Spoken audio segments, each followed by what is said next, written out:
তপন গিরি 2014 থেকে 2024 পর্যন্ত নিরবিচ্ছিন্নভাবে আর Ahmed dental college and হসপিটালের অধ্যক্ষের পদে নিয়োগ আছে, যিনি একজন অ্যাক্টিং প্রিন্সিপাল।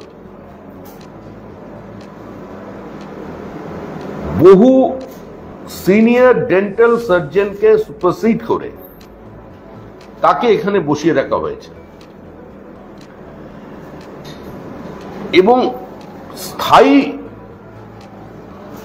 প্রিন্সিপালের জন্য অ্যাডভার্টাইজমেন্ট বেরোলেও আজ পর্যন্ত কোনো এক অদৃশ্য শক্তির অঙ্গুলি হেলনে তাকে সেখান থেকে সরানো সম্ভব হয়নি।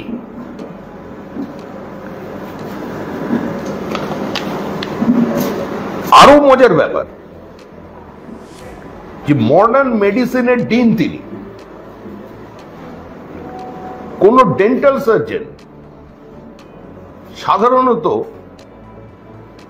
মানে দেশ কেন বিশ্বের কোথাও একজন ডেন্টাল সার্জন যে জেনারেল মেডিসিনের ফ্যাকাল্টি, গাইনোকোলজি বা যে কোনো এমএস যারা করছেন, যারা সার্জারি, তাদের পোস্ট গ্রাজুয়েশন করবার জন্য যে স্পেশাল রিসার্চ পেপার জমা দিতে হয় তার সিগনেটারি হতে পারেন না। কিন্তু ওয়েস্ট বেঙ্গল হেলথ ইউনিভার্সিটির তিনি ডিন হয়ে গেছেন, তিনি এখানে বসে আছেন এবং তার একাধিপত্য কার্যত প্রত্যেকটি ছাত্রের কাছে বা ডেন্টাল কলেজে যারা সম্পর্কিত আছেন তাদের সর্বজন বিদিত। প্রায় এনার অঙ্গুলি হেলন ছাড়াও এখানে কোনো গাছের পাতা পর্যন্ত নড়ানোর কারোর ক্ষমতা নেই। যারা ভেন্ডার আছেন তারা বিনা পয়সায় তার ডেন্টাল, তার ব্যক্তিগত প্রাইভেট চেম্বার আছেন, সেখানে জিনিসপত্র সরবরাহ করেন। তার একটি ভিডিও ফুটেজ আবার সামনে নিয়ে এসেছিলেন কিছুদিন আগে। তারই অত্যন্ত ঘনিষ্ঠ ডক্টর রাজু বিশ্বাস, যিনি শাসক দলের ঘনিষ্ঠ বলেও শোনা যায়। এই ডক্টর তপন কুমার গিরি, যিনি বাম জমানার চিকিৎসক, এবং তার চেম্বারে ছিল বুদ্ধদেব ভট্টাচার্য এবং জ্যোতি বসুর ছবি। একজন তৃণমূল কংগ্রেসের ছাত্র নেতা এবং পরবর্তীকালে এখানকার ডেন্টাল সার্জন, এখন চাকুরিরত, তিনি প্রকাশ্যে অভিযোগ করছেন যে আমি ওখান থেকে জ্যোতি বসুর ছবি সরিয়েছি, বুদ্ধদেব ভট্টাচার্যের ছবি সরিয়েছি এবং তারপর তাকে মুকুল রায়ের সঙ্গে সম্পর্ক করিয়ে দিই। এখন কার সঙ্গে সম্পর্ক, এবং যেদিন এই প্রকাশ্যে গন্ডগোল হচ্ছে সেদিন তাদের যে সিন্ডিকেট ডেন্টাল কলেজে চলতো, ডক্টর মাসুম মন্ডল এবং ডক্টর রাজু বিশ্বাস,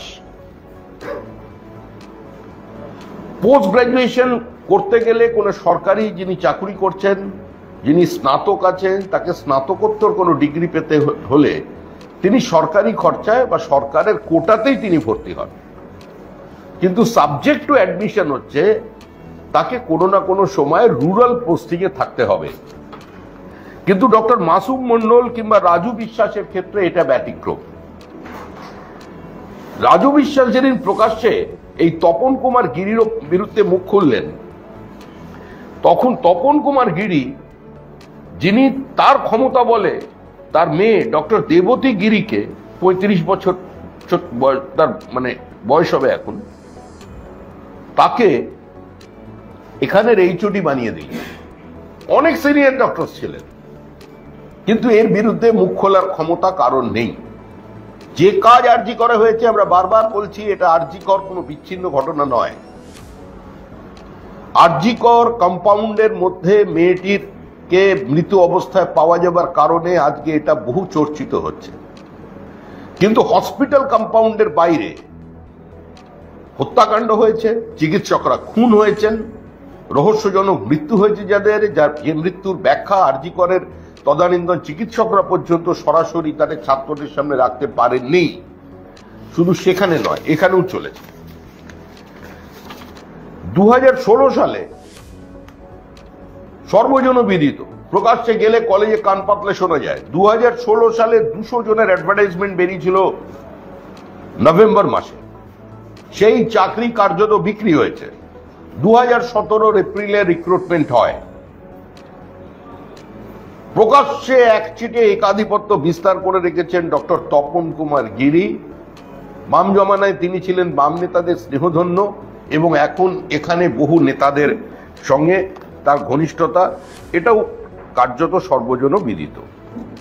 এই ডক্টর মাসুম মন্ডল এবং ডক্টর রাজু বিশ্বাস, যেদিন রাজু বিশ্বাস বিদ্রোহ করলেন তারই সিন্ডিকেটে থেকে, যিনি প্রকাশ্যে বলছেন যে এই লোকটার জন্য আমি কি করেছি কি না করি কি করিনি, ইনি একজন বড় ডাক্তার, এর হাত ভগবান ভালো দিয়েছে, ইনি কাজের মানুষ, কাজটা বোঝেন, কিন্তু যত রকমের দুর্নীতি, এমনকি তার নিজের চেম্বারে দুটো স্টিলের যে আলমারি আছে রাখা, সেগুলো পর্যন্ত ভেন্ডাররা সাপ্লাই করেছেন, প্রকাশ্যে বলছেন করে তিনি নিজের কাউকে দিয়ে তোলাটা তারা সেটা ভাইরাল করিয়ে দেওয়া হয়েছে।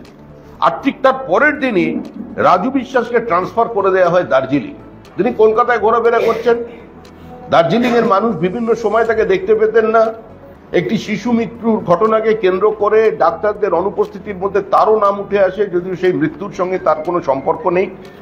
কিন্তু যে কোনো কারণেই হোক 2023 সালের নভেম্বর মাসে তাকে সাসপেন্ড করা হয়, তার বেতন পর্যন্ত বন্ধ করে দেওয়া হয়। আবার তিনি ফিরে এসেছেন দার্জিলিং এ।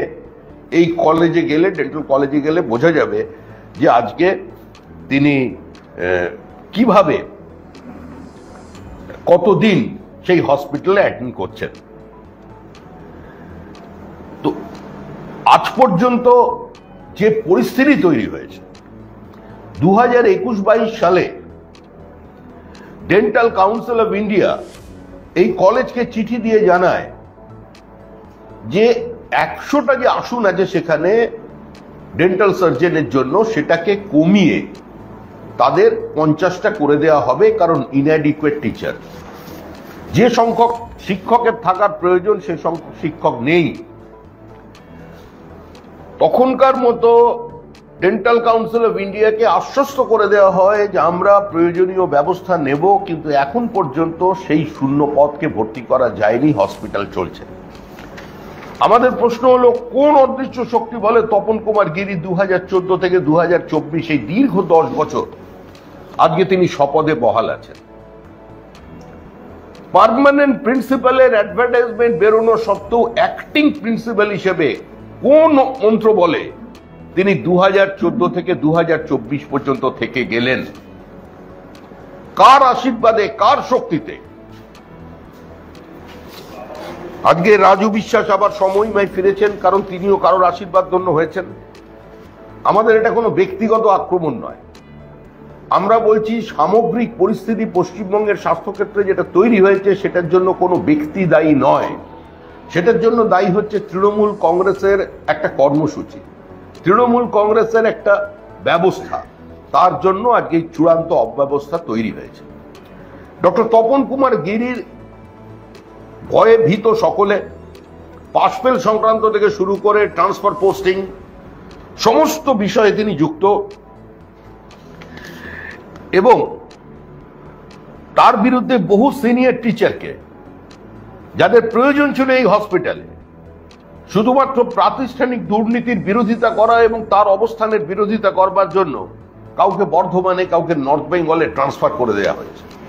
যদিও রাজু বিশ্বাসও এ ধরনের একজন ট্রান্সফারের শিকার, কিন্তু শুধুমাত্র শাসক দলের ঘনিষ্ঠ হওয়ার কারণে বা ডক্টর তপন কুমার গিরির সিন্ডিকেটের কারণে রুরাল পোস্টিং না নিয়েও তারা পশ্চিমবঙ্গ সরকারের কোটায়, মানে রাজ্য সরকারের কোটায় তারা পোস্ট গ্রাজুয়েশন সম্পূর্ণ করেছেন।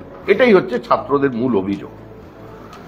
এখন আমরা যেটা প্রথম থেকে বলছি, যেদিন এই ঘটনা ঘটেছিল সেদিনই আমরা বলেছিলাম যে টালা থানার ওসিকে গ্রেপ্তার করতে হবে এবং সুপারকে গ্রেপ্তার করতে হবে।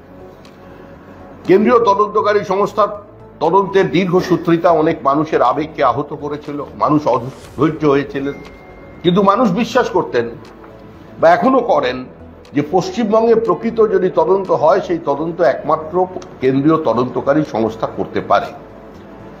আমাদের আস্থা আদালতের উপরে আছে, যদিও পশ্চিমবঙ্গে বিচার ব্যবস্থাও আক্রান্ত, lower judiciary is under threat, দক্ষিণ 24 পরগনা থেকে বিচারপতি যে চিঠি লিখেছেন, এরপরে পশ্চিমবঙ্গে আইনের শাসন আছে বা পশ্চিমবঙ্গে বিচার ব্যবস্থা বলে কিছু আছে, সেটাই প্রশ্নচিহ্নের মুখে দাঁড় করিয়ে দিয়েছে।